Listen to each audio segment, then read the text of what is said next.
La verdad no debe ser un intangible.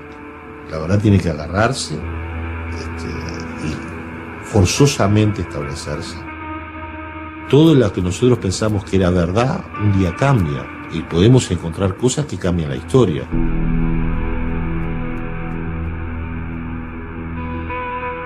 Si alguien dice que tiene la verdad absoluta de lo que pasó en la historia de Brasil desde 1964 hasta el 2012, y considera que ya lo sabe, o él es el fantasioso o es un necio. La historia hay que recuperarla, no está recuperada. Al contrario, está oculta. Los silencios son parte del ocultamiento de la verdad. ¿Por qué? Atenção. O senhor presidente da República deixou a sede do governo. Assim sendo, declaro vaga a presidência da República. O senhor Juscelino Kubitschek presta o juramento de manter, defender e cumprir a Constituição da República. Em seguida, assina o termo de posse. Também o senhor João Goulart compromete-se a exercer o cargo de vice-presidente com dedicação e lealdade, cumprir as leis do Brasil e tudo fazer pelas suas instituições e pelo seu progresso. Um tempo em que tudo estava por se fazer o hábito bom, a fome e o pão. Eu acho que a grande característica do Brasil de antes do golpe de 1964 foi a descoberta. O Brasil até então não tinha se descoberto. O Brasil não existia para si próprio. Havia um Brasil ali cheio de otimismo, cheio de esperança, um Brasil que crescia, que se desenvolvia. O Brasil crescia violentamente, crescia 11% ao ano. Quer dizer, é uma taxa de crescimento que nunca foi atingida até hoje. Uma época maravilhosa de se viver. Copa do Mundo, Bossa Nova, tudo isso tinha um clima muito bonito. Cada passo passado, uma outra memória. Nos últimos anos anteriores a 64, que coincidiu com o governo João Goulart, o Brasil foi assim uma espécie de tsunami do descobrimento de si mesmo. Nas artes, nas letras, no cinema, na ciência e tecnologia. Esse era o Brasil daquela época. Para onde você olhar, estava acontecendo alguma coisa que nos faria nos orgulhar do país onde a gente nasceu. Sempre nos disseram que o Brasil era o país do futuro. E a sensação que se tinha de que o futuro estava chegando. E que esta coisa que parecia sempre muito distante, agora já se vislumbrava. Este país vai deslanchar, este país vai ser aquilo que já as gerações anteriores nos contaram em prosa e verso, agora vai. Houve um tempo em que tudo estava por se fazer. Atenção. O senhor presidente da República deixou a sede do governo. Sob a nossa responsabilidade, a população do Brasil, o povo, a ordem. Assim sendo, declaro vaga a presidência da República. E aí veio o golpe. E o golpe nos surpreende. Parece mentira, mas nos surpreende. Porque nós imaginávamos que era mais um dos tantos golpes da América Latina. Então, estas quarteladas que episodicamente aconteciam e que, passado algum tempo, tudo isso seria recuperado. Retomaríamos a democracia, porque nós não imaginávamos que nós estávamos inaugurando, não só no Brasil, mas para a região toda, uma nova época. A doutrina da segurança nacional. Nós devemos amar a Deus, e se não amarmos a Deus, devemos temer a Deus.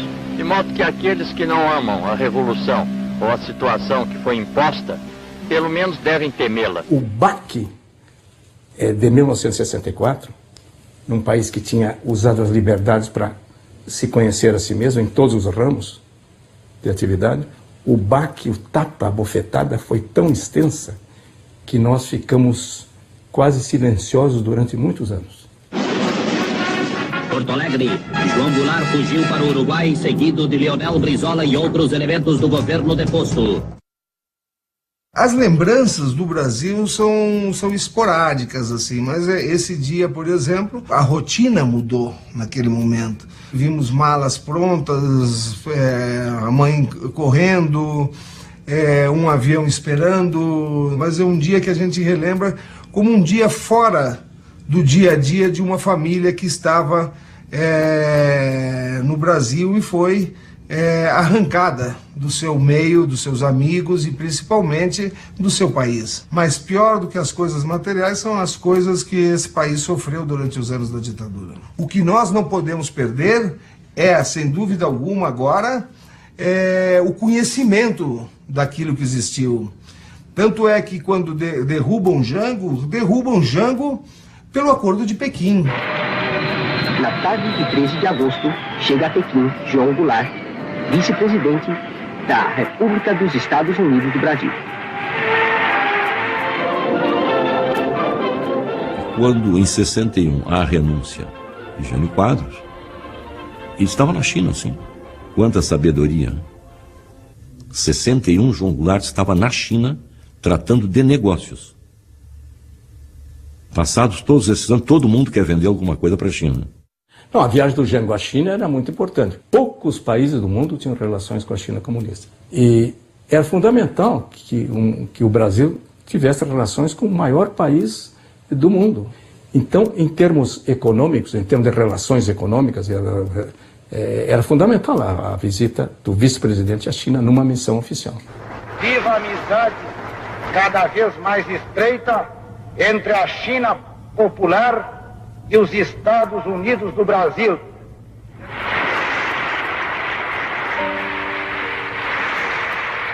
Viva a amizade dos povos asiáticos, africanos e latino-americanos.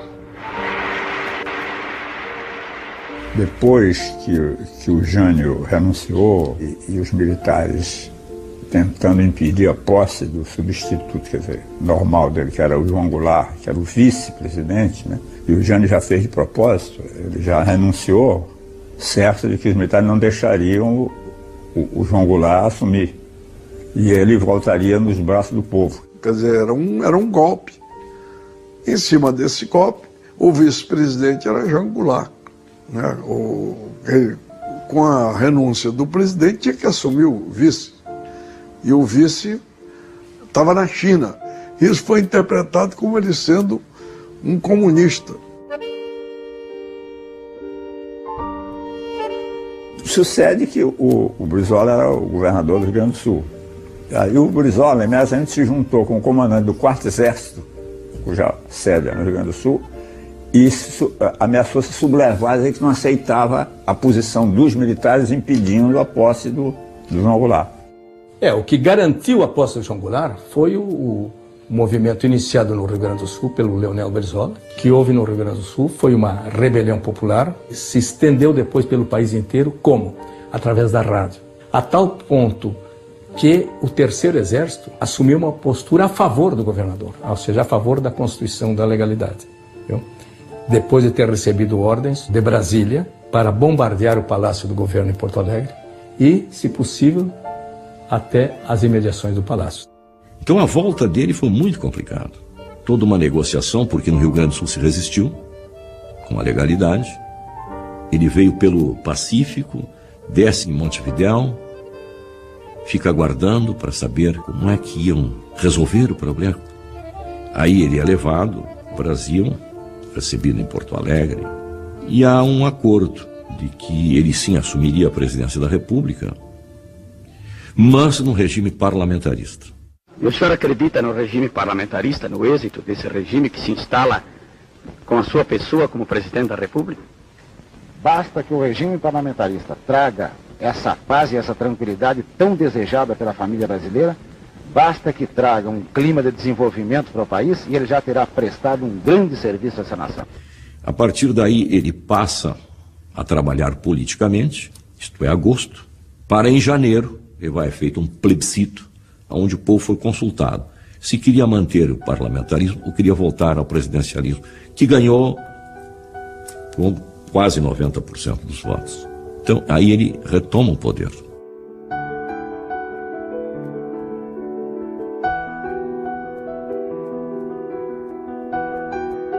Veja, ele foi capaz de fazer uma engenharia política e, sem violência, reconquistar aquele poder que lhe havia sido tirado.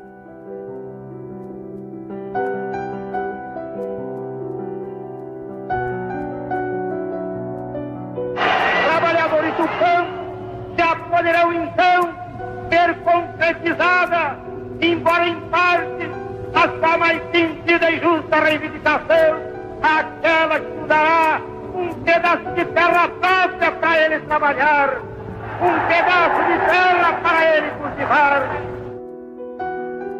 João Goulart chega ao governo com uma mensagem admiravelmente ambiciosa. A tese das reformas estruturais, chamadas reformas de base, né? E dentre elas uma que era outro tendão de Aquiles, não é? Que é a reforma agrária. Naquela época, você sustentar a tese da necessidade da reforma agrária como condição do desenvolvimento econômico do país era verdadeira, era correta, mas era um desafio às forças dominantes. E havia uma grande preocupação dos Estados Unidos com o Brasil. Aqui o Brasil não poderia ir para a esquerda. Seria um desastre para toda a América do Sul. CBS reports Brazil, the rude awakening. When Cuba erupted into communism, we asked ourselves why. Why did it happen? Could we have prevented it? The United States became conscious of Cuba when a man with a beard seized power 3 years ago. We became conscious of Brazil when a man with a mustache quit power 2 months ago. Cuba is gone. As Brazil goes, so goes South America. It is time for foresight, because Brazil is growling and rumbling with potential explosion. A questão de João Goulart comunista, isso é um dos absurdos, não é? Era um grande proprietário de terras. Agora, dizer que ele tinha assim, um pensamento preocupado com o social, sim, mas eu nem diria socialista, quanto mais comunista. Um homem preocupado com o social, de desenvolver o Brasil, de fazer a reforma agrária, sim, mas fazer a reforma agrária capitalista, dando a cada novo proprietário um título de propriedade. Isto é o contra qualquer conceito comunista. Foi um governo muito contraditório, mas que manteve uma política externa independente, e isso é que levou o João Goulart a ser deposto. Porque os Estados Unidos não permitiam naquele momento nenhuma política externa que não fosse dirigida a partir de Washington. Jango rétablit les relations diplomatiques avec l'Union soviétique, défend les droits révolutionnaires de Cuba et combat dans l'Organisation des États américains les forces favorables à une intervention militaire dans les pays voisins. Kennedy exige que Jango indemnise les entreprises nationalisées, qu'il rompe le commerce avec les pays socialistes et qu'il annule le veto mis sur les activités des entreprises américaines exportatrices de minerais. Tem a história que o Robert Kennedy veio como emissário do John Kennedy dizer para o Jango que ele tinha que mudar a política e deu uma lista lá dos ministros que ele tinha que tirar, e ele disse que não ia tirar nenhum daqueles ministros. Ele foi para o confronto com o Império.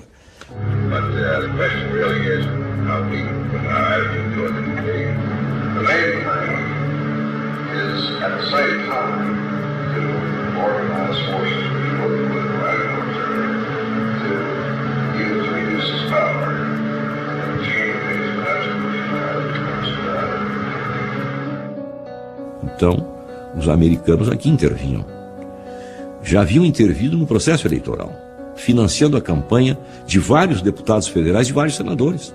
Financiamento poderoso, de muita verba. Montou-se no país também estruturas pagando a imprensa para publicar artigos contrários a João Goulart. As cover actions da CIA e dos americanos são ações feitas encobertas. É o desgaste público, o desgaste das instituições, é o desgaste da população através do processo inflacionário. Eu era bastante jovem, mas tenho boa memória. Eu lembro do padre Peyton, que veio ao Brasil para salvar cristãos do comunismo em praças públicas. Então veja, até a igreja manipulada em função de um golpe. A presença do embaixador americano, Lincoln Gordon, que a sabedoria popular já havia registrado nas paredes do Rio de Janeiro. Basta de intermediários. Lincoln Gordon para presidente. Hello? Oh, Mr. President, this is George Ball. Yes, George. The anti-Gulag governors are apparently going to meet Wednesday, and on the basis of the information that Gordon has, there's a significant number of the governors who are prepared to move against Goulart, about 9 of them altogether, which is a very impressive number. I think we ought to take every step that we can, be prepared to do everything that we need to do, just as we were in Panama, if that is at all feasible. Right. Thanks, President. We just can't take this one, and I'd get right on top of it and stick your neck out a little.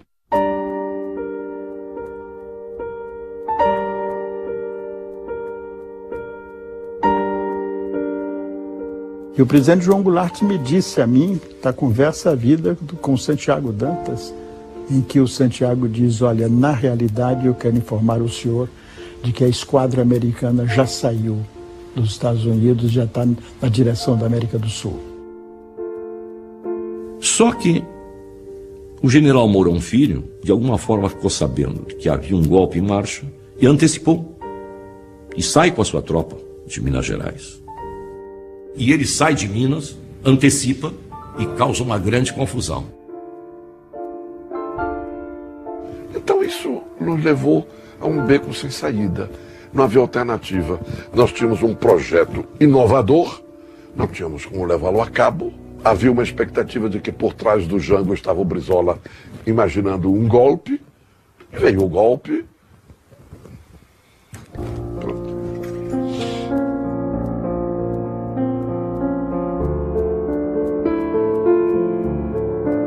Airlift could be provided promptly if an intermediate field at Recife or other airfields in northeast Brazil, capable of handling large jet transports, is secure and made available. Quando se deu o golpe, a esquadra já estava um pouco próxima da linha do Equador, para ocupar Vitória do Espírito Santo. E aí ele disse, nada se pretende menos do que dividir o Brasil.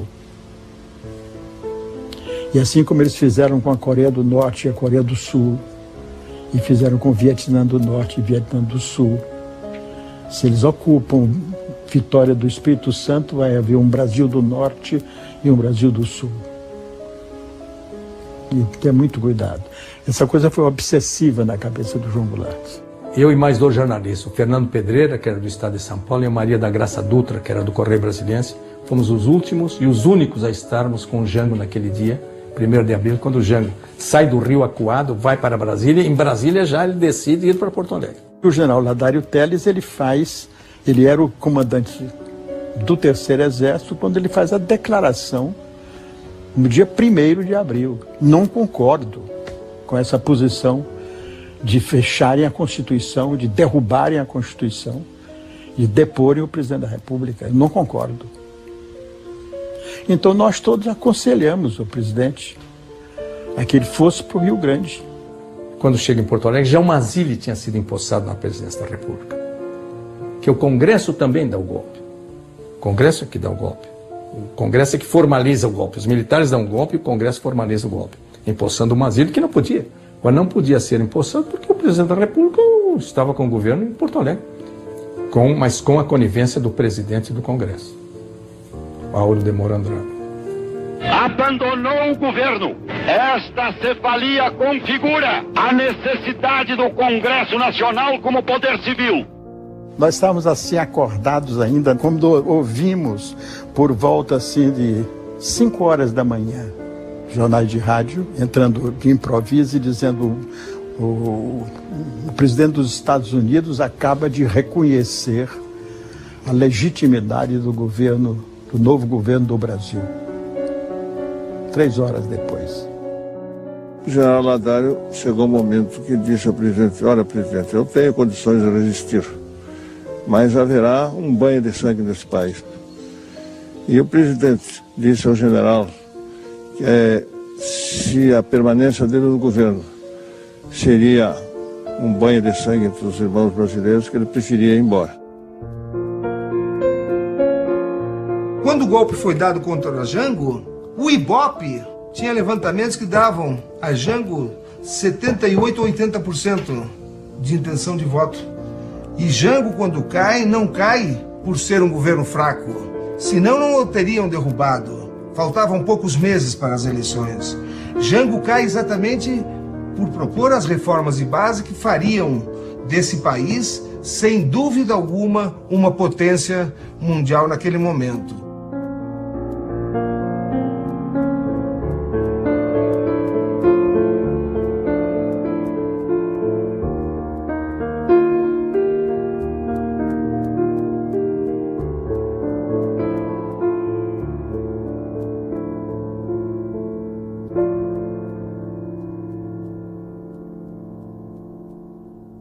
O Jango foi assassinado primeiro quando é exilado. E o exilado é um morto vivo, que sente, que é jogado na beira da estrada, que lhe negam qualquer direito ou acesso a qualquer coisa, mas que ele sente, ele respira, é um morto que respira. E nesse respirar do Jango, uma das grandes angústias dele era o total desrespeito daqueles que foram liderados seus, que procuraram se acomodar ou pelo menos não se comprometer na convivência política com ele, salvo aqueles que exilados estavam. Mas os que aqui ficaram se afastaram muito. Isso maltratava muito o Dr. João Goulart. E o que assinala muito essa mágoa do Jango, esse sofrimento dele no exílio, eu acho que eram as estadas dele da cidade de Santo Tomé, que é fronteiriça a São Borja.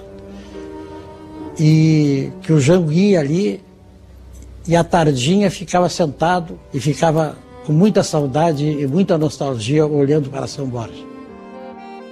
Com a sua atitude de ir para o exílio e de não resistir, hoje a história lhe está dando a vitória. Porque qual foi a grande vitória de Jango? Preservou seu território, que estava em risco diante de uma resistência, e principalmente preservou o povo brasileiro de uma guerra civil. Há 4 anos passados, o Dr. João Goulart é que era o perigo. Então, como é que agora eu posso me aliar ao que era o perigo há 4 anos passados? É muito simples, porque o que era o perigo há 4 anos passados agora é um aliado precioso na direção da mesma luta que sempre travei, pela democracia e pelo progresso do Brasil. O perigo agora é outro. O perigo é nós ficarmos passando da mão de general para general e o povo não ter mais nem liberdade, nem possibilidade de fazer valer os seus direitos.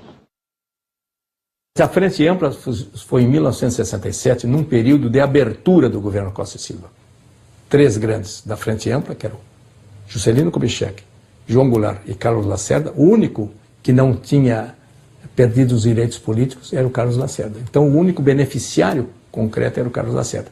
Aí isso gerou também alguma resistência do Brizola, que não aderiu à frente. E Jango, sempre numa posição política e colocando o Brasil na frente das suas prioridades, ele disse: olha, eu fiz a Frente Ampla porque nós estamos aqui no exílio lutando contra uma ditadura de 38, e aí chegou o Lacerda aqui com uma metralhadora dentro da nossa trincheira, vamos colocar e depois a gente resolve as nossas divergências. É uma tentativa política, não é?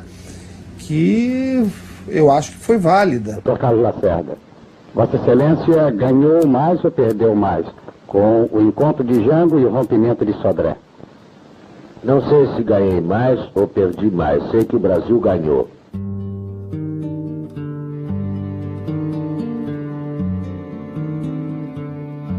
A Frente Ampla fortaleceu a ditadura. O 68, o ato número 5, é um filho espúrio da Frente Ampla. É lógico que eles ficaram com medo, e uma união de todas essas forças. O Carlos Lacerda, eu dizia muito para ele, que olha, Carlos, você vai enfrentar grandes problemas, grande oposição do seu grupo mesmo.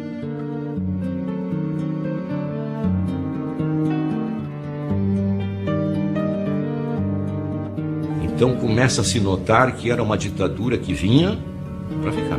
E a 68, ato institucional número 5, com toda a gravidade e com esta repercussão tremenda de um aparelho repressivo que cai sobre os brasileiros com força total, que o Brasil tratou de transmitir para os países da região, minando as democracias do Uruguai, do Chile, mantendo a do Paraguai, influenciando gravemente na Bolívia.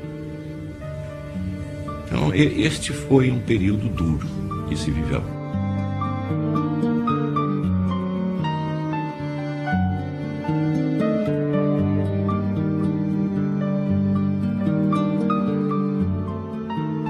Quando nós chegamos em 64, existia uma democracia, mas quando cai o regime uruguaio, quem suporta toda a ditadura uruguaia é o exército brasileiro, principalmente o terceiro exército. Então, é lógico que até aquele momento nós não sofremos de parte do Uruguai nenhuma pressão ou tentativa mas após a queda da democracia no Uruguai, sem dúvida alguma, nós sofremos pressões. Eu fui preso, a mãe foi presa, o pai foi perseguido, o piloto do pai foi preso, a pressão era muito grande. Então tinha que tomar outro caminho. Teve eleições diretas na Argentina, o Perón foi eleito presidente e convidou o pai e a família para morarem na Argentina. E a gente foi para Buenos Aires com ele. Logo depois veio o golpe na Argentina também.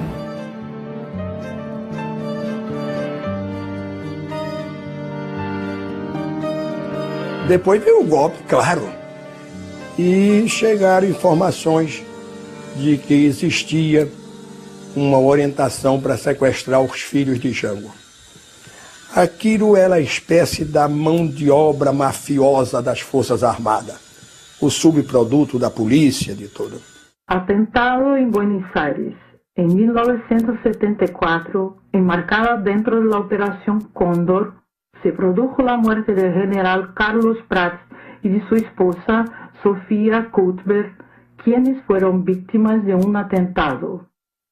Hay documentación que hay un plan que se le llamó el Plan Cóndor, que en definitiva, independientemente del nombre, es un plan represivo entre Chile, Argentina, Paraguay, Uruguay y Brasil para, por un lado, exterminar a las organizaciones de izquierda o revolucionarias, organizaciones armadas o pacíficas que querían o tenían ideas distintas a lo que en ese momento imperaba como la Guerra Fría en el mundo, y por otro lado matar y generar un terrorismo de Estado a través de la muerte de los principales líderes. A Operação Cóndor já estava em andamento. Nós temos um documento que mostra o serviço de inteligência do Exército Uruguaio dentro da Argentina, monitorando uma reunião que ele teve com o Michelini dentro do apartamento do presidente Torres.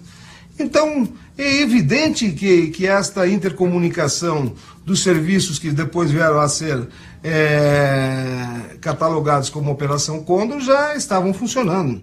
O sea, mi padre vivía en el Liberty, Corrientes y Florida, el centro de Buenos Aires, absolutamente custodiado el centro por policías de todo tipo. Caen varios Falcon con gente con ametralladoras. Estamos hablando de paramilitares uruguayos y argentinos. Entran al hotel sin ningún tipo de problema y van hasta el piso 7, que era donde estaba durmiendo mi padre.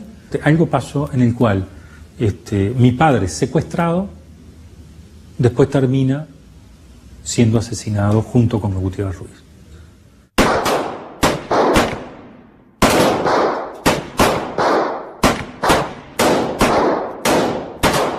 dois amigos do ex-presidente, dois amigos uruguaios, dois políticos uruguaios, foram assassinados na Argentina em maio de 76.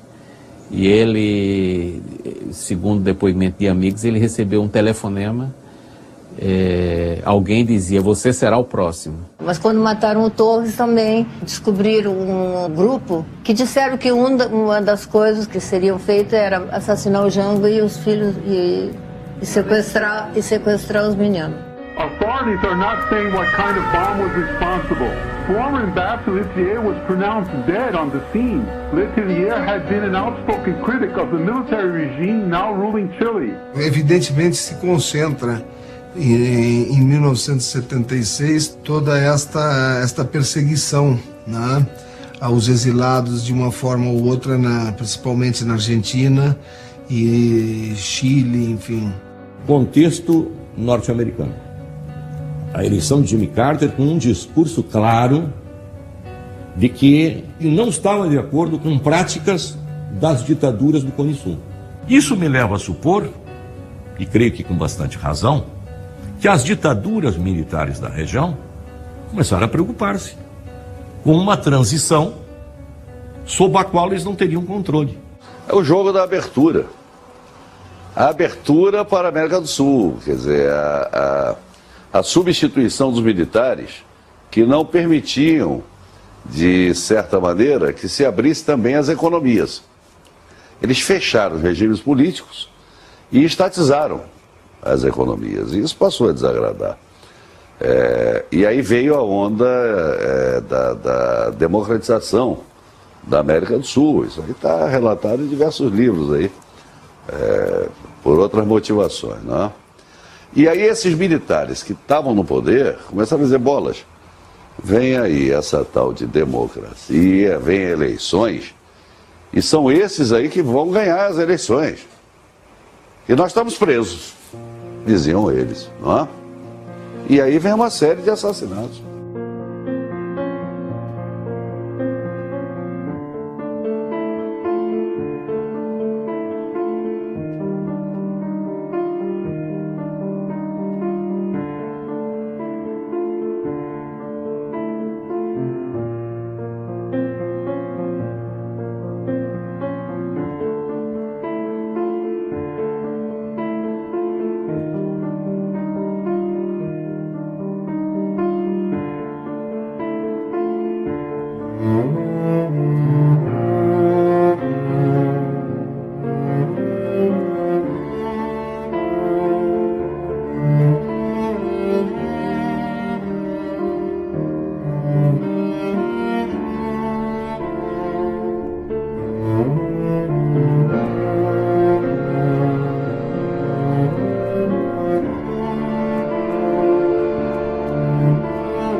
Maldonado, 21/5/76.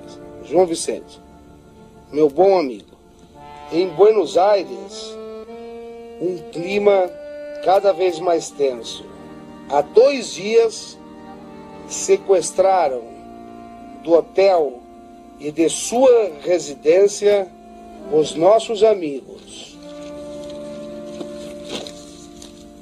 Senador Michelini e deputado Gutierrez Ruiz. Uma monstruosidade que me leva a pensar no meu futuro na Argentina. Já me sinto velho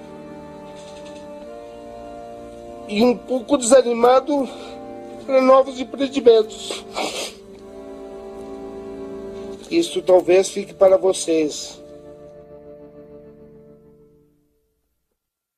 João Goulart o mês de setembro, recebeu um aviso do chefe de polícia de Buenos Aires, dizendo: até aqui, doutor João Goulart, nós mantivemos a sua segurança.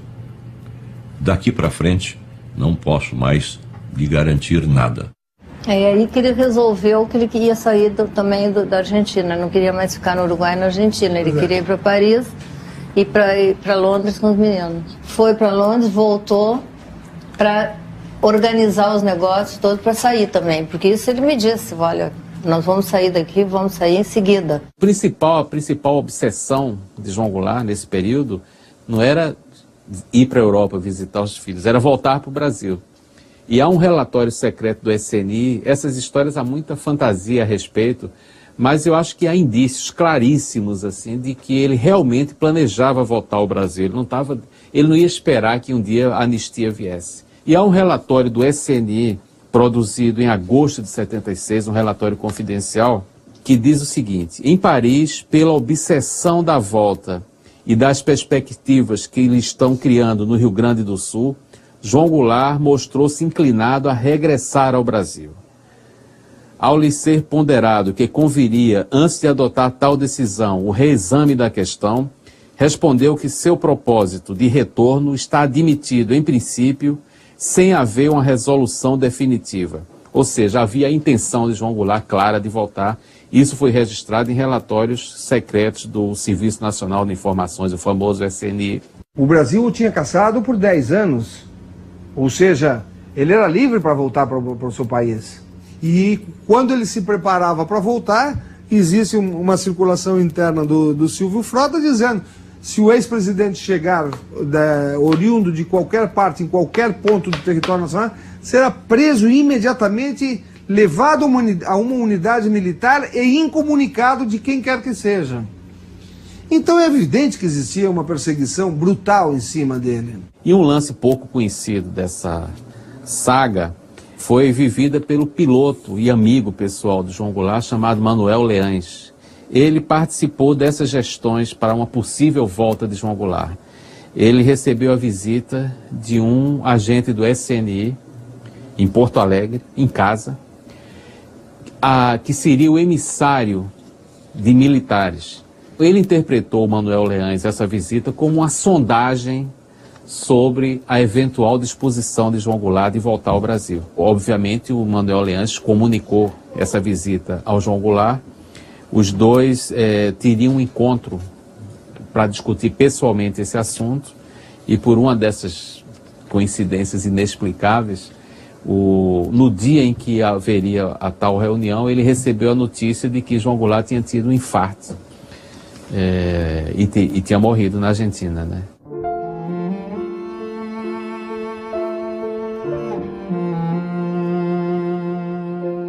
Conversamos até 1 da manhã, e daí ele pegou um copo de água, tirou um comprimido e tomou, e daí às 2, faltando 20 para as 2, Dona Maria me chamou e tinha dado um ataque nele. E fui lá, já estava morto. Foi horrível porque eles falaram que o Jango teria que ir num barco pelo Rio Uruguai, que não podia ir por terra. Na chegada, na fronteira ali em Libres, né, eles tiraram o caixão e começaram a questionar se ele entrava ou se não entrava. E depois eles disseram que ele iria, mas que seria acompanhado pelos militares.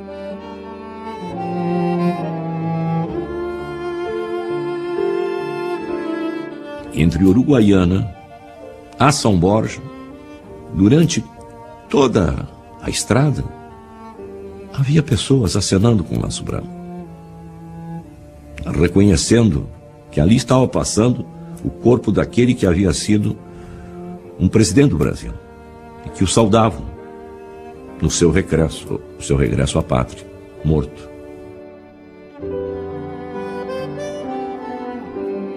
Um artigo muito importante do Carlos Castelo Branco, feito 2 dias depois da morte do João Goulart, em que ele diz: proibido de entrar no Brasil, sem direito a viver no Uruguai, morreu na Argentina como um peão em busca do galpão, o ex-presidente do Brasil.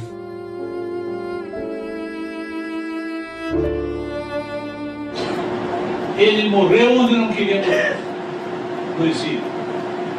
Se há um que não queria morrer no exílio, era João. Desculpe, mas quando eu falo em morrer, eu lembro uma dúvida que eu tenho. Dificilmente conseguirão tirar das minhas convicções essa dúvida. Eu acho que João Goulart não morreu de morte natural.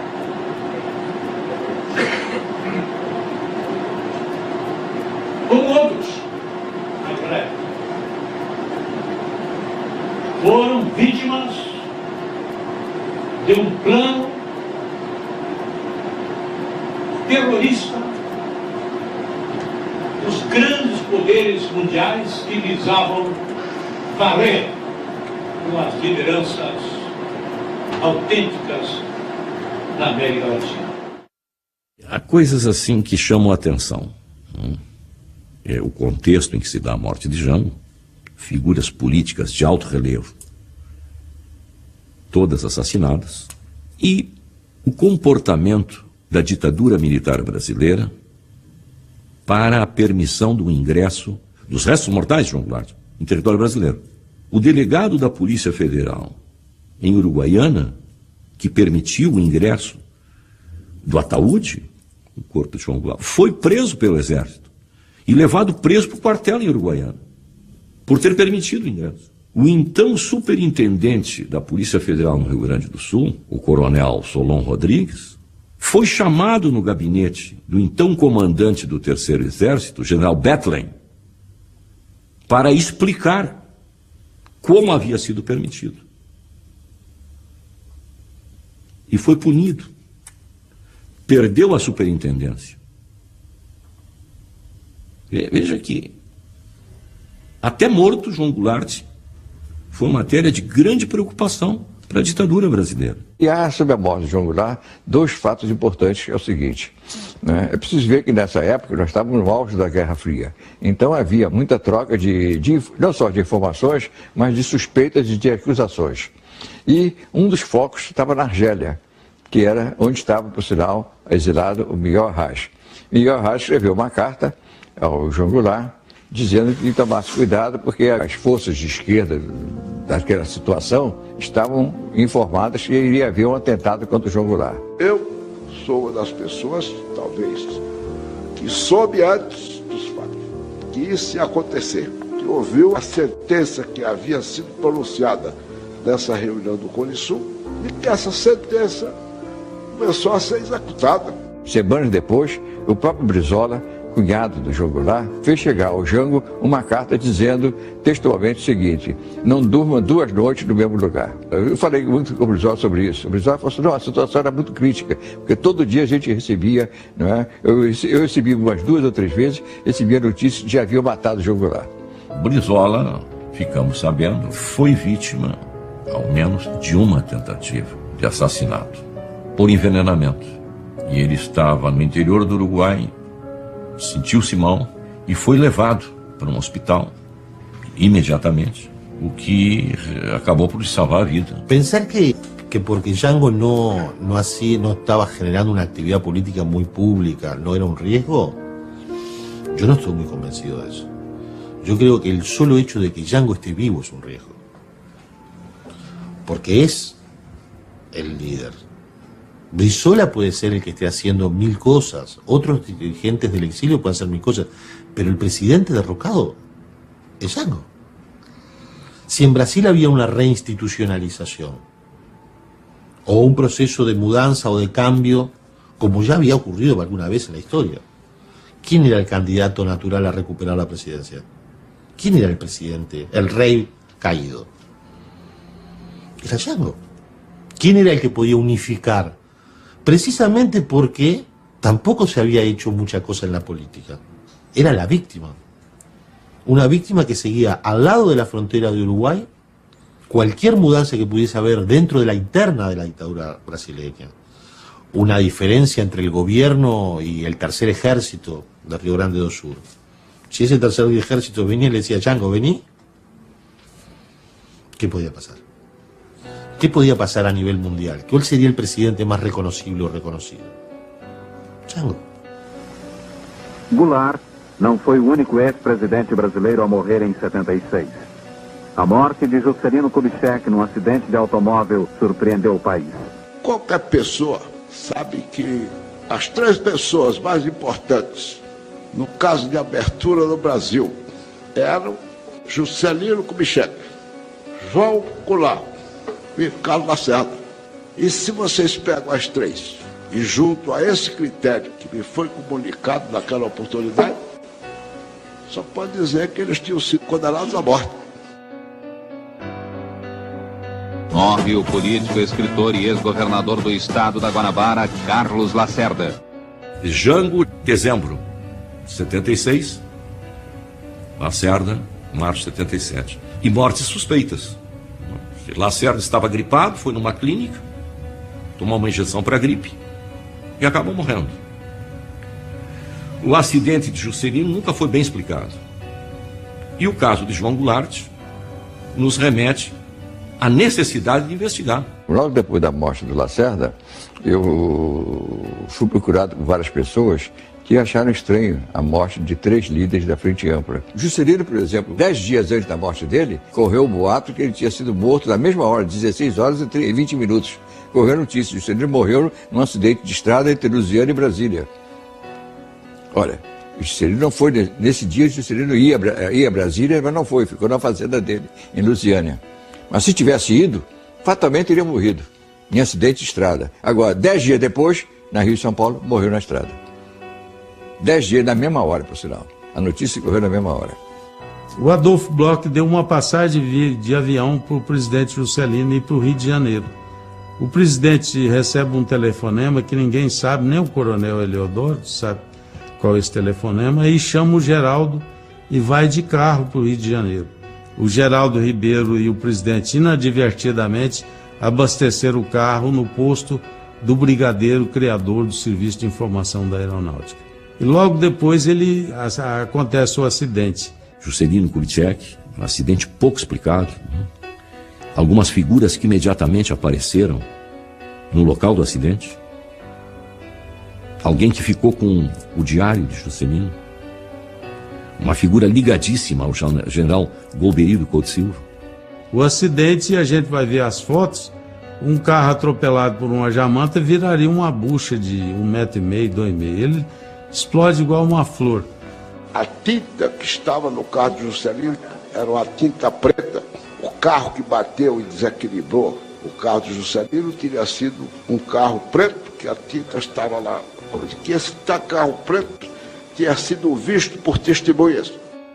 Também não tinham trazido à tona a exumação do motorista. O motorista, quando exumaram a última vez, tinha uma perfuração no crânio. Aí dentro do... O que foi a perfuração? Não, foi um prego do caixão.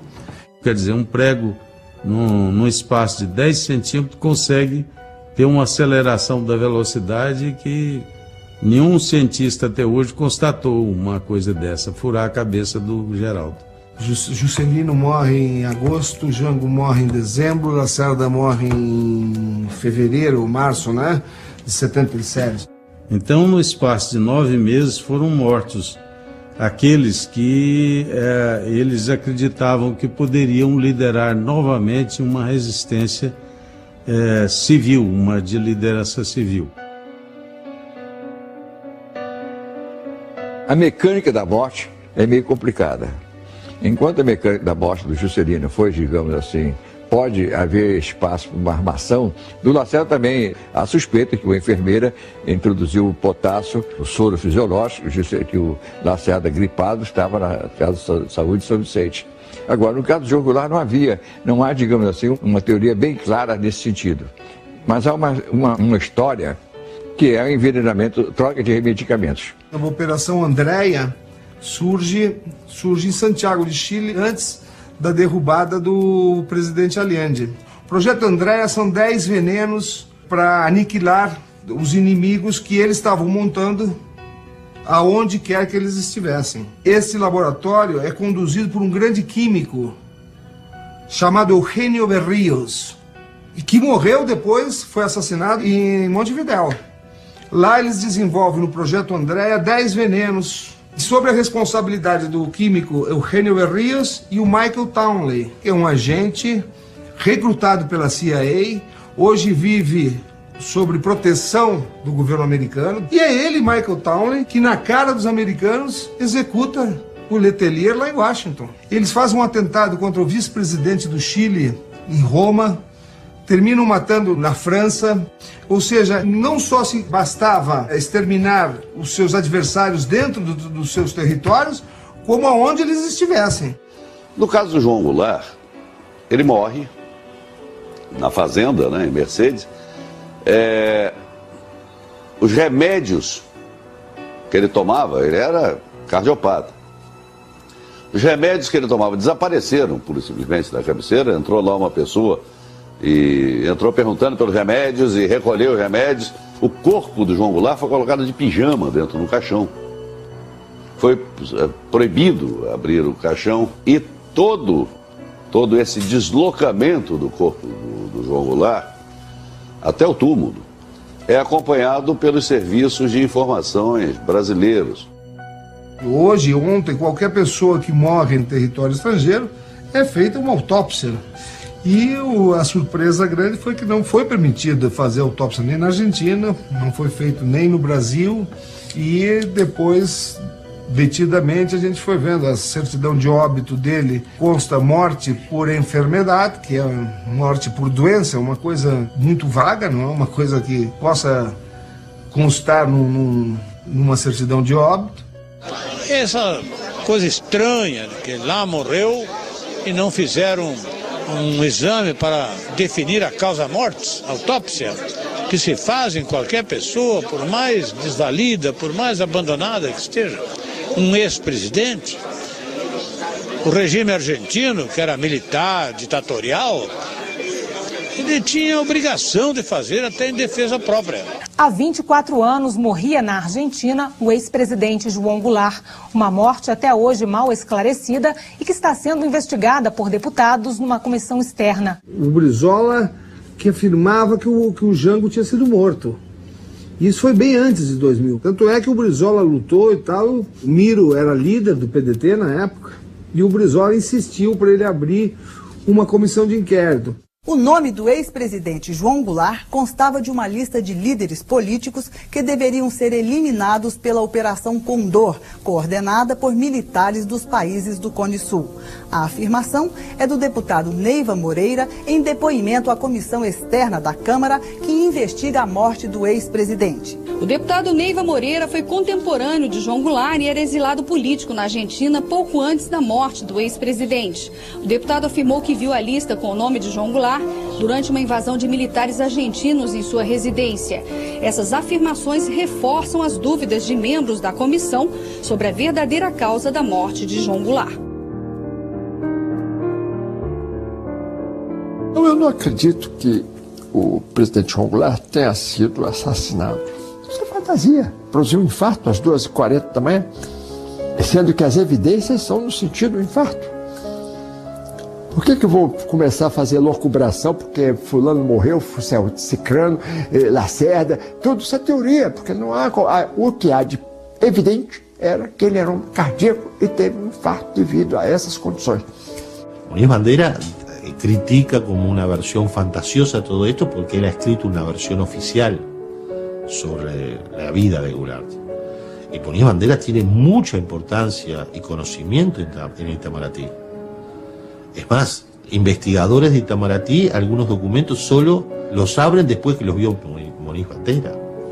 Muniz Bandeira tiene un poder muy grande en Itamaraty. Lo que a mí me llama la atención es que Muniz Bandeira considere que todo sea una gran mentira o una gran fantasía cuando hay efectivamente elementos que por lo menos generan sospecha. Eu parto como politólogo, como historiador, eu não posso partir de suposições. Ou apoiar minhas suposições ou aceitar essas suposições sem provas. Quando se faz um projeto de pesquisa, a gente formula hipóteses, mas desde que possa ter a viabilidade de provar. Nós não queremos ser donos da verdade, como alguns historiadores querem. Não é? Mas são historiadores que também se posicionam a não revisar a lei da anistia. Quem conheceu o presidente João Goulart sabe que ele não era disciplinado. Churrasco à noite. Sabe o que aqui os médicos dizem para mim? Não comer nada pesado à noite. Comer à noite, fazer um churrasco de ovelhas, um monte de gordura. É uma coisa terrível, né? Estava numa situação muito boa, um humor muito grande, fazendo regime, tinha deixado de beber, deixado de comer muita carne, né? Estava realmente em franca recuperação. E não faz sentido a morte dele natural, não faz sentido. A sua suposição de que Jango foi assassinado começou logo após o seu enterro em 1976. Juan Carlos Minteg voltou do enterro e disse ao Carlos Olavo da Cunha Pereira, ex-deputado federal que estava lá exilado, que a morte de Jango resultara de um assassinato por troca de medicamentos. Que essa troca foi feita porque o médico na França, em Lyon, deu a ele 2 medicamentos, um de vasoconstritor e outro de vasodilatador. E houve uma troca. E aí ele teve um infarto. Que isso foi uma obra da CIA com os serviços. Essa foi a versão. Eu achava muito estranho isso. Mas essa desconfiança da morte do Jango, houve uma pessoa que logo que o Jango faleceu, acho que um ano depois, essa pessoa me procurou. Eu morava em Porto Alegre, no Hotel Plaza São Rafael, e ele me procurou e me disse que queria conversar comigo porque ele tinha certeza que o Jango tinha sido assassinado. Essa pessoa chamava-se Henrique Fox Dias.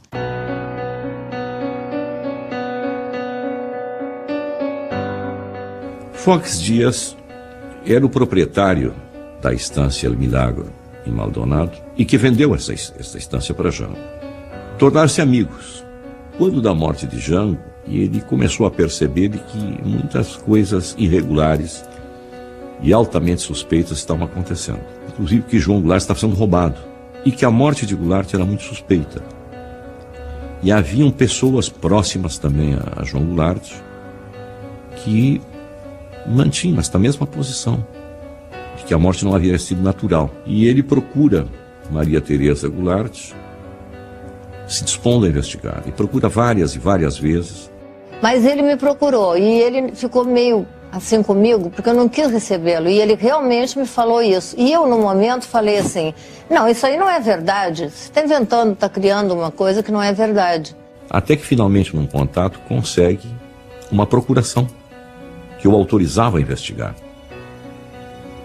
Ele foi à Argentina, ele foi a Mercedes, ele falou com o médico que atendeu João Goulart já morto, ele falou com policiais, ele conversou com o capataz da fazenda, ele volta ao Uruguai, também faz o mesmo trabalho investigativo. Mas 45 dias depois de Maria Teresa ter outorgado esta procuração, ela caça a procuração. O ex-presidente João Goulart morreu no exílio em dezembro de 76 e o traslado de seu corpo para ser enterrado em São Borja foi tumultuado. Agora, 6 anos depois, um uruguaio, amigo do ex-presidente, pede a exumação do cadáver para esclarecer se de fato Jango morreu do coração ou foi envenenado a partir da troca do conteúdo de um medicamento. Eu não sei se ele estará levado por algumas pessoas diferentes, ou algumas pessoas que queiram fazer disso um sensacionalismo que convenha a essas pessoas. Eu acredito, porque ou então uma pessoa que realmente é um doente mental. E ficou assim, eu não acreditei, falei para ele que ele não me procurasse mais, mas ele ficou aborrecido comigo porque eu não levei o assunto a sério. Aí passou um tempo e ele sumiu, não apareceu. Depois ele começou a dizer que eu fazia parte do complô dos militares que estavam querendo assassinar o Jango.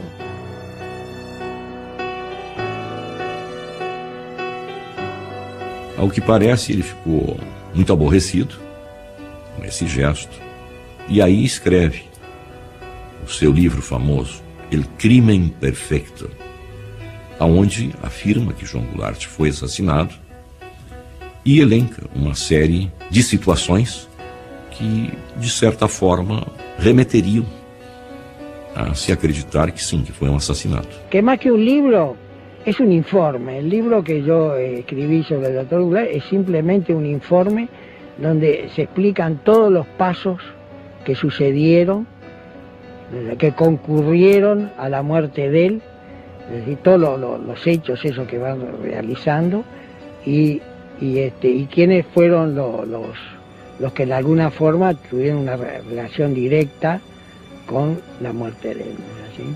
O senhor acredita então que ele possa mesmo ter sido assassinado? Sí, yo estoy seguro que fue asesinado, sí. Foch Díaz establece que comenzaron en el año 82 a investigar, lograron conversar con una pila de testigos, gente vinculada al entorno de Goulart, y en muchos de los casos, una vez que terminaban de hablar con esos testigos, precisamente esos testigos les pasaban cosas, ¿no? Es como si se estuviese jugando a una suerte de maldición de un faraón, ¿no? O sea, alguien con quien iban a hablar moría. Cuando iban a hablar con otro, moría. Lo curioso es que precisamente ese libro es denunciado por Claudio Braga, una de las personas que él inculpaba como por haber robado algo de los bienes de Goulart, le inició un juicio por difamación e injurias que Foch Díaz pierde, y por eso ese libro no es un libro autorizado en Uruguay, es un libro que está juzgado en contra. O próprio médico argentino que atendeu o presidente disse que achava que uma autópsia deveria ser feita, uma vez que era pode dizer depois, mas daí na hora não se pediu. A opinião qualquer um pode dar. Eu posso dar, a autópsia devia ser feita, eu posso dizer isso hoje. Claro. Isso não tem dúvida. Ninguém é contra a autópsia. Eu digo, a autópsia poderia ser feita, sim. Mas acontece que ninguém pediu porque não havia razão na hora. É que ele também não deve ter sabido que depois que nós pedimos essa investigação pública, o médico foi atropelado e morto, né? Se você olhar, todo mundo que estava perto desse episódio morreu de causas pouco naturais. Inclusive uma pessoa que ia depor lá na comissão. Maldonado, agosto del 2006. El vuelo más importante del Cóndor. Entre paréntesis, plan. B. A partir de la fecha de mi denuncia de muerte dudosa de Goulart, realizada en el juzgado de la ciudad de Curisucuatiá, en la provincia de Corrientes, República Argentina, en 1982, fallecen 15 personas ligadas estrechamente al caso. Con excepción de una de ellas, todas mueren de corazón. Henrique Foch Díaz fez um trabalho onde registra 18 mortes, sendo que 15 de ataque cardíaco, vinculadas de alguma maneira com o caso de João Goulart. Primero, Cayetano Fiordelmondo Goulart, Tito, brasilero, cocinero durante João Alonso Mintegui. Tercero, su señora esposa, Mintegui, brasilera, presente. Cuarto, Jacques Bloch, Jaquito, brasilero, propietario de la revista Machete. Hugo Wilkins, Francisco Perocho, Pinocho, Percy Penalvo. Maneco Soares Gay, brasilero. Carlos de León. 13. Richard Rafael Ferrari, argentino, médico pediatra, residente en Mercedes, provincia de Corrientes. Buscado en su casa en la madrugada del 6 de diciembre de 1976, atiende al doctor Goulart, certifica su muerte. Concurre a la comisaría de Mercedes donde denuncia y pide la realización de una autopsia y que quede constancia en su pedido. No murió del corazón, su muerte ocurre a raíz de un extraño accidente automovilístico que solicito sea investigado. 18 mortes, sendo que uma delas do ex-piloto de Django, uruguaio, que veio de Buenos Aires, no barco que faz Buenos Aires Colônia, e no meio do caminho morreu. Ele vinha depor num processo. Morreu. De problemas cardíacos. Rubén Rivero, segundo piloto uruguayo, empleado por Goulart. Fue el primero que me habló de su certeza que el doctor fue asesinado y de la pasividad de sus dedos ante flagrantes delitos, robos y apropiaciones por gente del entorno de Django. E ele pegou o barco, o ferryboat, para depor no outro dia no juizado de Maldonado. E ele morre também em circunstâncias... morre dentro do barco. Nunca tinha tido problemas cardíacos, dizem que foi de infarto, e some a mala dele com todos os documentos que seriam apresentados em juízo no outro dia no departamento de Maldonado, no Uruguai. Quando o barco atracou no lado uruguaio, não quiseram e não permitiram que o corpo aqui ficasse. Fizeram com que voltasse para a Argentina. Também outro fato assim meio desconexo. Por que isto? E o que é mais interessante é que, mesmo depois de morto, episódios que estavam relacionados a João Goulart continuavam sendo registrados. E só se encerra quando da morte de Ribeiro, seu piloto. Veja que o serviço secreto uruguaio continuava preocupado com João Goulart. Então são 18 mortes e a 19ª que é o próprio Henrique Fox Dias. Fin del tercer grupo de testigos fallecidos, quien en este documento expresa en primera persona y lo suscribe Enrique Fox Díaz. A ver cómo salió.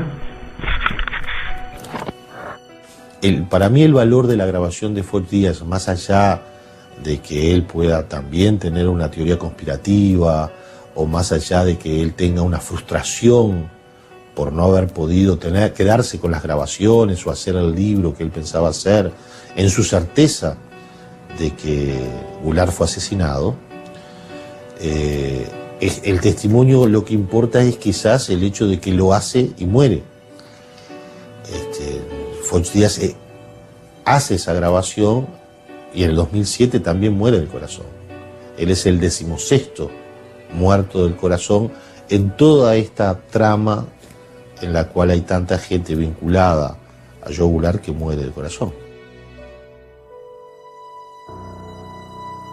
A comissão externa da Câmara, que investigou as circunstâncias da morte do ex-presidente João Goulart, aprovou o relatório final do deputado Miro Teixeira. O relatório final não confirma a tese de assassinato, mas conclui que a morte de Jango aconteceu em plena atividade da Operação Condor. Tenho convicção de que o nome dele estava numa lista para ser executado, para ser assassinado. Convicção que decorre dos depoimentos aqui tomados, do que aconteceu com outros políticos, da diligência policial militar que foi feita no edifício de Buenos Aires, onde ele tinha escritório na Avenida Correntes, onde foi sequestrado um senador uruguaio que lá estava, senador Michelini, que depois foi executado. Então naquele dia eles arrombaram também a porta do escritório do João Goulart. Então o João Goulart estava marcado para morrer.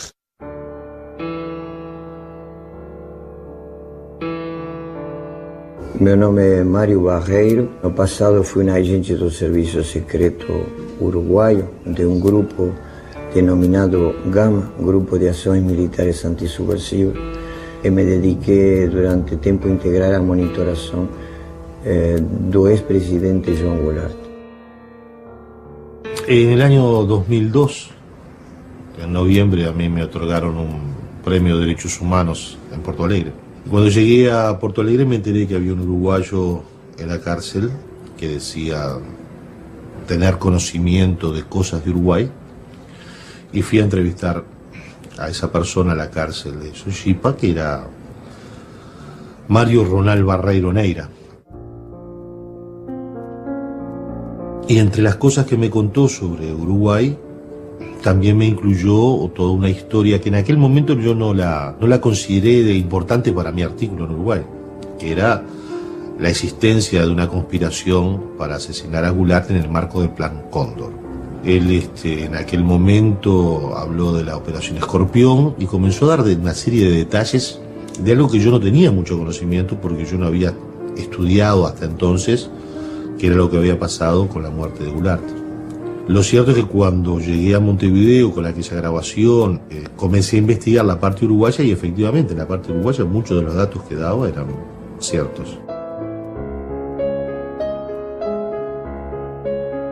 Publiqué una serie de detalles. Entre las cosas que él decía era que la persona que había supuestamente envenenado a Goulart lo había hecho cambiándole una medicación del corazón que Goulart siempre tomaba, y que quien había hecho esa pastilla era un médico uruguayo, que también había intervenido en lo que fue el homicidio de Cecilia Fontana de Heber, la esposa de un dirigente del Partido Nacional en Uruguay, que efectivamente murió en 1978 envenenada con unos vinos a los cuales les habían inyectado un veneno. Pasó el tiempo y esa nota quedó así, hasta que una serie de hechos comenzaron a demostrar que lo que había dicho Barreiro Neiro en el 2002 en aquella entrevista podía tener parte de verdad.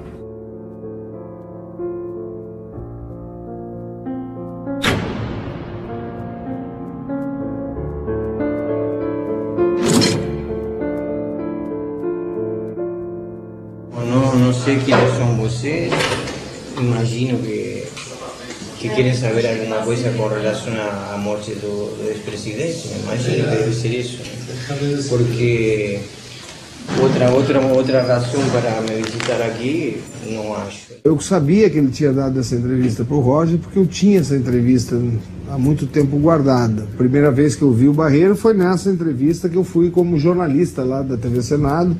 Entrei como jornalista, que ele até começa dizendo, não, o João Vicente não dá bola, acho que está no Maranhão. Mas não sei qual é o interesse de você. A única coisa que eu vejo que esse fato nunca foi tomado com a devida seriedade. Eles tomaram de modo leviano isso da morte de Goulart, mas ninguém reclamou.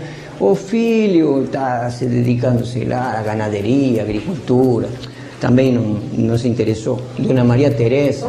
Doña María Teresa es una mujer boa, mas... Déjame decirte una cosa, yo soy Vicente Goulart.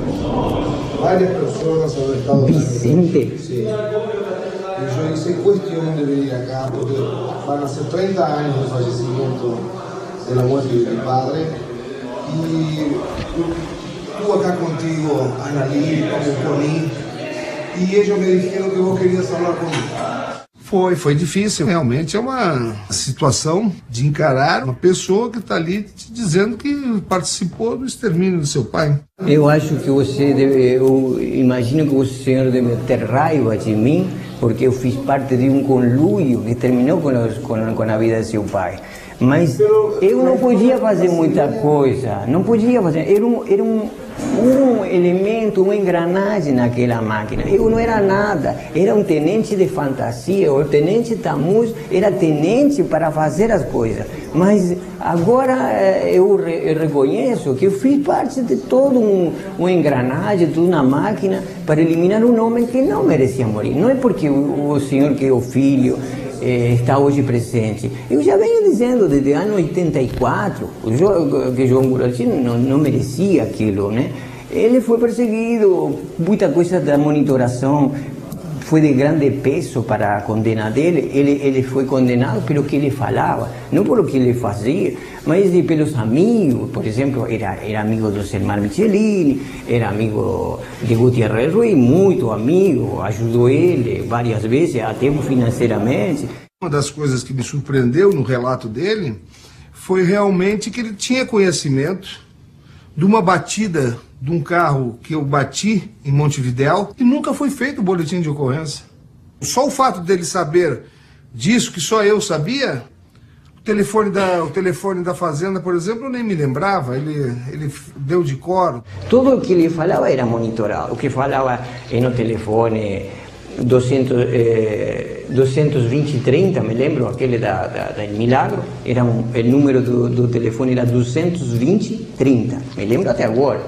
Eu me tenho sentido meio envergonhado de estar falando com uma pessoa que, se você fosse um jornalista, eu me sentiria mais à vontade, né? Mas você, o filho, não reconhecia, né? Você está diferente. Puxa, eu já vi você várias vezes, vi uma vez com a filha do odontólogo, com a Estela, vi uma vez lá em Maldonado, você tinha cabelo comprido. Mário Barreiro Neira foi um funcionário da polícia de Montevidéu. Um radiotécnico que fazia a manutenção dos equipamentos de rádios das viaturas e da central. E que circulava assim no meio policial. E que participava de uma organização de ultradireita chamada Juventude Uruguaia de Pie. Gente arregimentada pela extrema-direita para ações de extrema violência. Sabia muita coisa. Diz algumas coisas importantes, sim, que nos levam a investigar. E investigar profundamente. Ele realmente conta que existiu, né, uma operação que primeiro era de monitoramento e que depois, a pedido do governo brasileiro, tornou-se uma operação de extermínio. Conta com detalhes a reunião que o Fleury teria ido em Montevidéu, junto com o general Queirolo, junto com o Frederic Latras, que era o chefe da estação. Efectivamente había existido la presencia de Fleury, del DOPS brasileño, en conexión con Uruguay. También se descubrió que efectivamente Latras, un agente de la CIA, había estado operando en Uruguay como jefe de misión y era uno de los nombres que él manejaba. Los oficiales que él nombraba también eran ciertos. También se pudo investigar que era cierto que él había estado trabajando tanto en la policía como en prefectura, como otro lado, con contratos de 1 año. Eso era cierto. Lo conocí en jefatura de policía. Creo que los años, no me acuerdo, pero creo que era acabándose la dictadura. ¿Cómo apareció ahí? No sé. El tipo fue fusilero naval, el FUSNA. Y el FUSNA, vos sabés que lo que es, cumplís órdenes nada más, así matar a tu madre. Siempre, siempre misterioso. Siempre andaba con un papelito, unos papelitos que entraban en la palma de la mano, pero también nunca escribía claro. Siempre escribía en código. Y apareció en otra posición, fíjate que siendo fusilero, siendo policía, termina siendo ladrón y reducidor, muy bien informado y trataba de informarse más. Ahora, es capaz de hacer, para mí, cualquier cosa. Eu vi muitas coisas, muitas coisas, escutei de interrogatórios, vi torturas, espanquei também, vi muita coisa e vi como se confeccionava aquele elemento, aquele produto composto químico, ao qual não era somente um ingrediente que possuía um elemento que aumentava o ritmo cardíaco, tinha outro que engrossava a densidade do sangue e tinha um terceiro que aumentava a pressão arterial. Veio um composto químico proporcionado por um agente da inteligência dos Estados Unidos. Depois disso, quem confeccionou foi o Dr. Carlos Mille Golugos.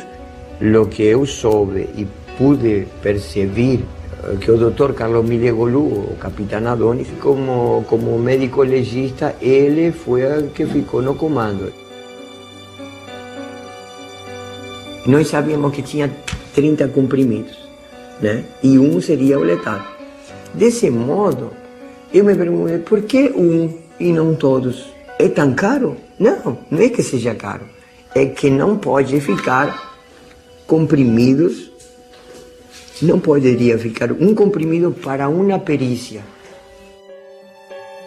Ele continuou a visitar o Hotel Liberty. O Hotel Liberty era o ponto de encontro dos exilados. Tinha acontecido a morte do Semar Michelini. Ele continuou a ir ao mesmo hotel e, como taciturno, assim, meio pensativo, ficava naquele lugar onde mesmo se sentava com o ex-amigo dele, há pouco tempo executado e morto. Então houve uma necessidade de colocar uma araponga, uma pessoa com conhecimento de espião, para o serviço secreto ter acesso a uma série de medicamentos que o ex-presidente tomava. A morte estava decidida.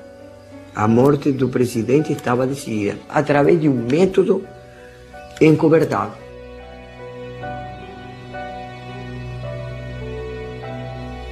E tomei conhecimento da morte via rádio de VHF.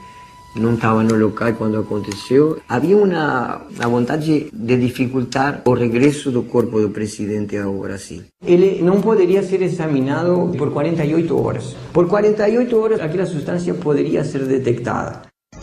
Amigos, la justicia uruguaya envió un exhorto a la justicia brasileña para interrogar al ex agente de inteligencia, Mário Barreiro Neira, quien acusó a su ex jefe Carlos Miles como uno de los responsables de la muerte del expresidente de Brasil, Goulart. A versão do Mário Neira Barreiro bate com o que aconteceu lá no Uruguai com o Carlos Miles. Ele estava exigindo um posto de diretor dentro de um hospital lá, não lhe foi dado, ele ameaçou dizer as coisas que tinha conhecimento e caiu da sacada do primeiro andar e morreu com o pescoço quebrado.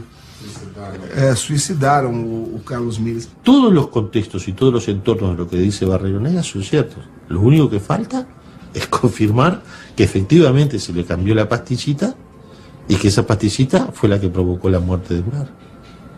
Todos los demás contextos son correctos. O sea, sin duda que más allá de si Barreiro Neira dice o no dice la verdad, él es un manipulador. Él ha leído todo lo que podemos haber leído todos nosotros sobre Goulart y perfectamente podría ser mentira todo lo que dice Barreiro Neira. El problema es que él lo dijo en el 2002 y muchas de las cosas que nosotros sabemos ya las dijo Barreiro Neira y luego fueron confirmadas. Eso no estaba en libros.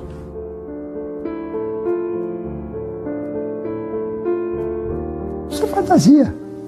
Ele fazer o veneno, botar, não sei o que, isso tudo é mal explicado. A troca de medicamento de vasodilatador por vasoconstritor, isso poderia ter acontecido. Mas quem trocou? Só podia ser gente da alta intimidade dele. Eu não acredito que isso tivesse ocorrido. Eu até falava com o Muniz Bandeira, que ele é meio descrente do Mário Neira e tal. E eu mandei para ele o documento do agente B. E diz claramente o seguinte: ontem, de forma clandestina, o agente B esteve na residência do ex-presidente Goulart e de lá subtraiu carta do Perón, subtraiu carta não sei o quê, subtraiu das gavetas, porque essas cartas estavam em gavetas. Agora eu pergunto, quem subtrai clandestinamente documentos de uma gaveta não pode ter trocado um remédio? Hay una cosa que parece muy clara, que lo que dice Foch no es ajeno a lo que dice Barreiro Neira y no es ajeno a lo que dicen documentos. La documentación que existe sobre las actividades de Goulart en el lado uruguayo hablan de un informante dentro de su circuito. Hay un informante dentro del círculo más cercano a Goulart. Essa foto é muito emblemática. É um conjunto de fotos de um churrasco acontecido na fazenda de João Goulart, em Maldonado, que foram colocadas num papel ofício, timbrada, Serviço Nacional de Informações. Cada pessoa que aparece na foto está numerada e abaixo se dá o nome. Isto é do serviço secreto. Quem sacou as fotos? Quem é que tirou as fotos? Imagina, naquela época, uma câmera fotográfica não era nada discreta. Então, como num local de um ex-presidente deposto, rodeado de pessoas que haviam sido caçadas, alguém levanta uma máquina fotográfica e começa a tirar fotos e ninguém reclama. É porque sim, esta pessoa seria próxima, muitíssimo próxima, e que estava a serviço. Nós temos continuado a luta pela elucidação. Nós tivemos idas e vindas dentro do processo. Inclusive, em certo momento, a própria investigação no Ministério Público do Rio Grande do Sul, um dos procuradores tentou arquivá-la. Quando eles queriam encerrar o caso e que nós defendemos diante da Procuradoria, a própria subprocuradora da República ressalta as obrigações que tem o Ministério Público diante do Brasil. Ouvir Frederic Latrache, ouvir Michael Townley. Por que outros países já ouviram esses personagens e o Brasil não consegue ouvi-los, ou não tem vontade de ouvi-los. O Chile, recentemente, ouviu novamente o Frédéric Latranche no caso recente da morte do seu ex-presidente, Eduardo Frei, que foi provado que foi morto com gás mostarda, diluído dentro do hospital. Agora, nós não podemos fazer isso? Este procedimento que a família, com toda a legitimidade, move pelo direito de saber como ele era vigiado e perseguido no exílio e que pode revelar as condições e a verdade sobre a sua morte também, essas informações elas poderão ser muito importantes até para a recuperação e apresentação histórica deste presidente, sobre o qual, durante tantos anos, nós soubemos tão pouco. E não perdermos de vista que ele foi um presidente cercado por todos os lados, por forças repressivas e golpistas. Ele foi cercado pelo interesse internacional e é por isso que as circunstâncias da sua morte, assim como a morte de Juscelino, são um ponto de interrogação para o Brasil e que a nação brasileira tem o direito pleno de conhecer o que ocorreu com ele. Porque o que ocorreu com ele diz respeito ao que ocorreu conosco, como nação.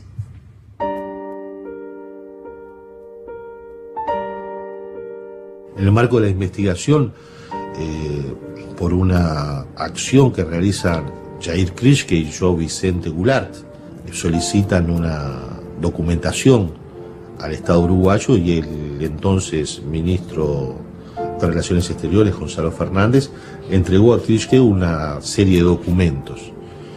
Entre esos documentos del Estado uruguayo se confirma que hubo un mes antes de la muerte de Goulart un movimiento dentro de su estatus dentro de Uruguay que puede hacerlo semejante a lo que le ocurrió a otras víctimas del Plan Cóndor. O governo uruguaio, ditadura uruguaia, começa a pressionar não somente João Goulart, mas a vários asilados brasileiros para que renunciem à condição de asilado e passem a ser residentes. Em 7 de novembro de 76, Jango formaliza a sua renúncia ao status de asilado político. Jango morre um mês depois, sem ter recebido a formalização da sua condição de residente no Uruguai. Então se pode dizer, João Goulart morreu indocumentado. Eso es precisamente lo que había ocurrido a otras víctimas del Cóndor. En 1974 el general Prats, chileno, no pudo salir de Buenos Aires porque se le anuló su pasaporte por parte del gobierno chileno y él no aceptó un pasaporte como refugiado de ACNUR. En 1976, el mismo año de la muerte de Goulart, los legisladores uruguayos Elmar Michelini y Héctor Gutiérrez Ruiz tienen una circunstancia similar. El gobierno uruguayo, por orden del canciller Juan Carlos Blanco, le anula sus pasaportes y Michelini, que pensaba viajar a Estados Unidos para hacer una denuncia ante el Congreso norteamericano sobre la situación de Uruguay, no puede viajar porque no tiene pasaporte. En el mismo 76 es que ocurre esto con Goulart. En noviembre pierde su condición de refugiado, de asilado, no le dan la condición de residente, viaja a Buenos Aires, va al Hotel Liberty, de ahí va a su estancia en las Mercedes, en Corrientes, y ahí fallece de un ataque al corazón. Hasta ahora lo que hemos podido investigar da para aumentar las sospechas de lo que Barreiro Neira dijo en 2002, pero no para confirmarlo. Uma pena que eles vão a reconhecer que o Jango morreu quando todo mundo esteja morto, quando já não fica nenhum dos responsáveis. Que teria que ser algo oportuno, eficaz, preciso, como a informação, e oportuno. Depois de um homem estar morto, ¿de qué sirve? Un periodista uruguayo viene y entrevista a una persona en una cárcel de Brasil que dice algo y en 10 años no se ha podido demostrar si es verdad o mentira. En 10 años la justicia no intervino. En 10 años lo único que hubo fueron asambleas legislativas, comisiones CPI, comisiones investigadoras, y el Estado nunca decide como Estado iniciar una causa o una investigación formal de la muerte de un presidente derrocado. Condenando al teniente general Jorge Rafael Videla a la pena de reclusión perpetua, condenando al almirante Emilio Eduardo Macera a la pena de prisión perpetua. En la Argentina, la justicia está juzgando a los que eran intocables de siempre y a los poderosos de siempre. En este marco de este extraordinario proceso, nos llega la noticia de que acá, en la Argentina, en mi provincia de Corrientes, en el norte de la Argentina, habría sido asesinado Joao Goulart. Entonces se puso en marcha una causa que forma parte de este proceso de verdad y justicia. Y en estos momentos se está trabajando en la elaboración de un protocolo científico que permita realizar, una vez que se sepa cómo, la exhumación del cuerpo de Django a efectos de determinar la hipótesis de envenenamiento, que es la base de la actuación judicial. Quer dizer, país que já evoluiu na sua legislação de anistia, como a Argentina, que já puniu, já botou ex-presidentes militares na cadeia, e nós recebermos internacionalmente uma carta rogatória da Argentina exigindo que nós brasileiros façamos exumação de nosso ex-presidente, quando aqui em nosso país foi solicitado há mais de 4 anos, isso vai ser doloroso para a história da nossa nação. Quiero utilizar una frase que no me pertenece, porque pertenece ya a todo el pueblo argentino. Señores jueces, nunca más. Silencio en la sala. Silencio. É de fundamental importância o conhecimento pleno daqueles que mataram, daqueles que torturaram, daqueles que lutaram, daqueles que resistiram. Porque, diga-se de passagem, a subversão se dá por aqueles que subverteram a Constituição, não por aqueles que lutaram contra a subversão da Constituição. Invariablemente, la historia nos demuestra que cuando se pierde la memoria y se oculta la verdad, los pueblos vuelven a repetir las tragedias de su pasado. O caso de João Goulart é um caso emblemático. É um presidente do Brasil que morre no exílio de morte altamente suspeita. Ele era cardíaco, sim. E isto afasta a hipótese de um homicídio? Não, claro que não. Só uma investigação séria é que poderá, sim, definir. Olha, foi um assassinato, foi uma morte por uma cardiopatia. E aí sim viramos a página. Antes disso, não. De jeito nenhum. Nós até hoje não sabemos se houve assassinato ou não.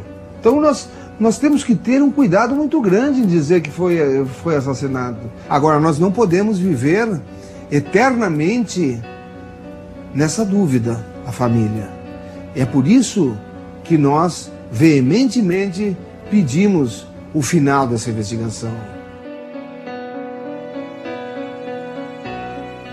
No es cualquier caso, es el presidente derrocado de Brasil. El que en 1964 tuvo que exilarse en otro país, cuando en Brasil comenzaba la doctrina de la seguridad nacional. Doctrina de la seguridad nacional que luego fue contagiada hacia Uruguay, hacia Chile, hacia Argentina. Doctrina de la seguridad nacional que generó un plan Cóndor, que generó una interacción con Estados Unidos y que generó luego una impunidad donde nuestros países apenas pueden hacer algo. Argentina y Chile pueden haber avanzado algo, Uruguay comenzó a pasar algo, Brasil nada.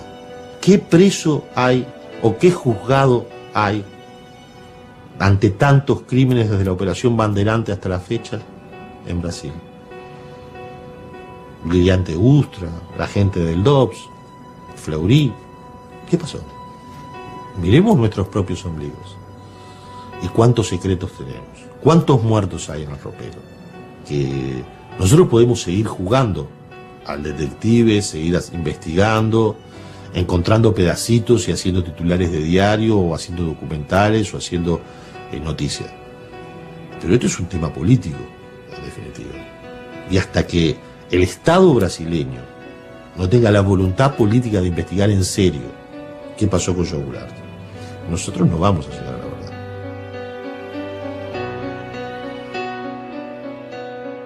¿Cuál es la razón del secreto? ¿Por qué hay secreto de Estado en documentos? ¿Quién es el que quiere el secreto? ¿Qué es lo que no se puede saber? El secreto de Estado lo que provoca es un estado del secreto. Y ese estado del secreto lo único que provoca es historias oficiales que nunca nadie puede desmentir.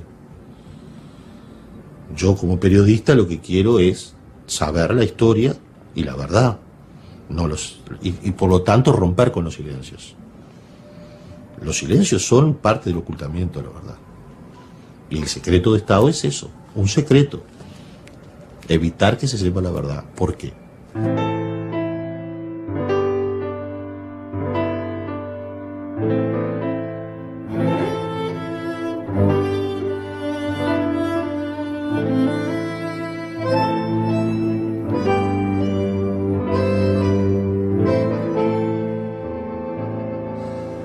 Jamais imaginamos encerrar essa história. Nossa proposta era iniciá-la. E o fizemos. Não há como afirmar peremptoriamente que Jango foi assassinado, mas será profundamente irresponsável diante dos depoimentos e fatos aqui consolidados, concluir pela normalidade das circunstâncias em que João Goulart morreu. Estamos escrevendo um modesto começo da história da Operação Condor no Brasil. O tempo em breve se encarregará de completá-la. Declaro vaga a presidência da República. Ato público está proibido. Não admitimos passeata nem comício. Está todo mundo preso. O sea, todo lo que nosotros pensamos que era verdad, un día cambia. Y podemos encontrar cosas que cambian la historia. ¿Cuántas cosas dais de ciudadanos o documentos en Brasil o en Argentina sobre Uruguay, o en Uruguay sobre Brasil? Si Brasil tuvo un golpe de Estado en el 64 y en el 2012 piensa abrir una comisión de la verdad por primera vez, tiene muchos años para investigar.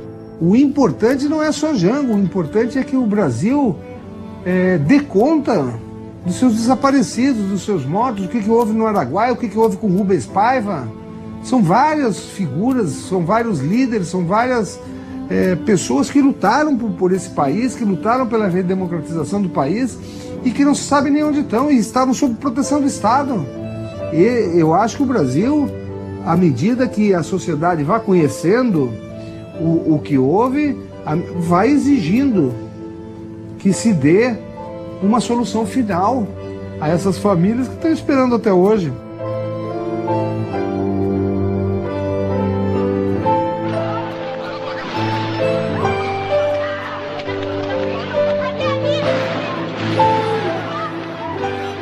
As famílias cumpriram um papel essencial de manter viva a memória, seguirem lutando por um direito que é delas, mas que diz respeito a todos os cidadãs brasileiras, que é a verdade sobre aquele período. A narrativa histórica oficial, ela não tem só lacunas, ela tem inverdades estabelecidas.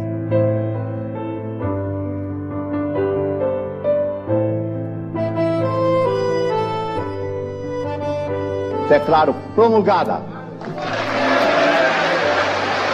o documento da liberdade, da dignidade, da democracia. Já estamos com mais de 25 anos, mais de um quarto de século de democracia, de governos democráticos no Brasil. Mas nenhum desses governos democráticos se animou a, junto ao governo argentino, pedir informações sobre os nossos irmãos brasileiros que lá desapareceram. Isso é preciso ser feito, não só em relação a João Goulart, mas aos demais. carregam a dignidade, a conduta, a moralidade e principalmente a importância de saber que, como ele, morrer pela sua pátria não é pouca sorte para ninguém. Aqueles que pensam que derrotaram Jango, nós estamos debatendo Jango até hoje. E ainda temos muito a debater, muito a construir e muito a resgatar. Tenho orgulho de ser filho de Jango. Tenho orgulho de ser filho daquele homem que se tornou o único presidente a morrer no exílio. Sinceramente, não gostaria de ser filho de nenhum ditador que submeteu o povo brasileiro a 20 e tantos anos de escuridão e de sofrimento.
fazer alarde, sem banda de música, sem fogos no ar.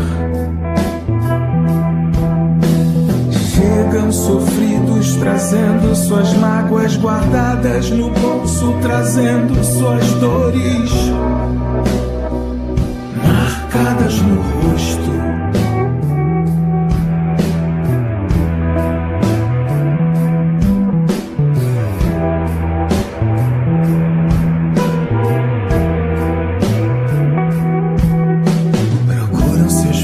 Seus poucos amigos, nas ruas, nos bares, nos antigos lugares.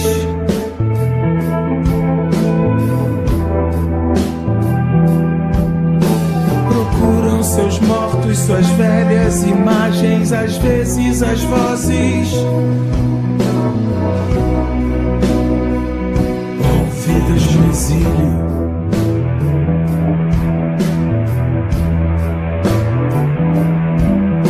Procuram